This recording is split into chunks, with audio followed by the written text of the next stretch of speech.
Welcome back. In this morning's A Veteran's Voice, we return you to the war in the Pacific. Thomas Poore enlisted in the Navy in January of 1943 with an interest in radio technology. It was a desire that put him front and center for a possible U.S. invasion of Japan at the end of World War II. That's the year I was born, 1925. 1920. So you're in here then, huh? Yeah.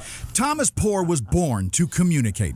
Probably not. Let me see. When he joined the Navy in January of 1944, he wanted to pursue a high-tech career. Radio was expanded to radar, sonar, scrambling systems, all kinds of things. When he completed radio school, he was shipped out to Hawaii for his first assignment aboard the recently retrofitted USS Mount Olympus. It was like a toy box. It's got all the newest stuff there is. On board ship, you had a whole room full of this stuff, and it was huge. The command ship was damaged while directing ground forces during the Battle of Leyte Gulf by a kamikaze plane. I think they lost some antennas and things like that. And our ship had a massive bunch of antennas on it. The Olympus was finally ready to set sail for the Philippines in May of 1945 when it suffered another attack by a U.S. ship.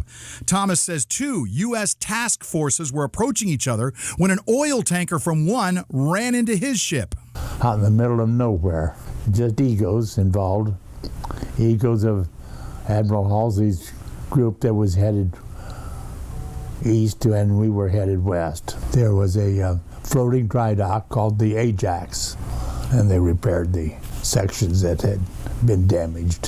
When they finally reached Manila, the U.S. was preparing for an invasion of the Japanese mainland, a plan that would have resulted in thousands of casualties on both sides. But Thomas said the crew was loose, suntanning on the deck, just waiting for that next mission.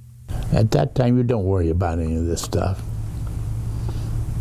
You weren't thinking about what No. if we have to go and what No. if we really have to do this? No. The invasion never happened. 2 atomic bombs ended the war, and the 3rd Amphibious Force, led by the Mount Olympus, sailed into Tokyo Bay to witness the surrender by the Japanese. Where are you?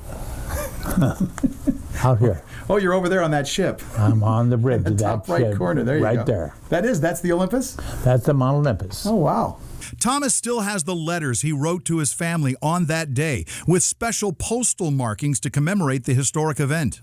This one's to my brother, To your brother Harry, is it? who has just gotten into the Navy. And there were other moments Thomas remembers, like sitting in on a game of bridge with Admiral Richard Byrd, who would later take over the Mount Olympus for his Antarctic expedition.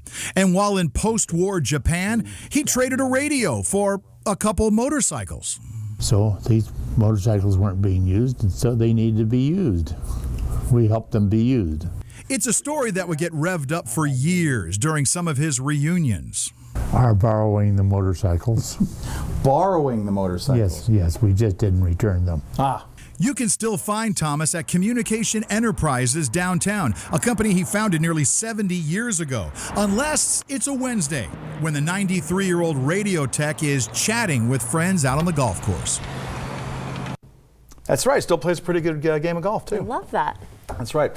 We want to tell your veteran's story. Send us information on someone who served, a picture, some basic information. Or perhaps does your veteran need a landscaping makeover at their home? Jay's Garden Works standing by to help out a member of our local military clean up their landscaping around the house. Send us your nominations simply to mike@kero.com, and you can see a veteran's voice on our website, turnto23.com. Click on A Veteran's Voice.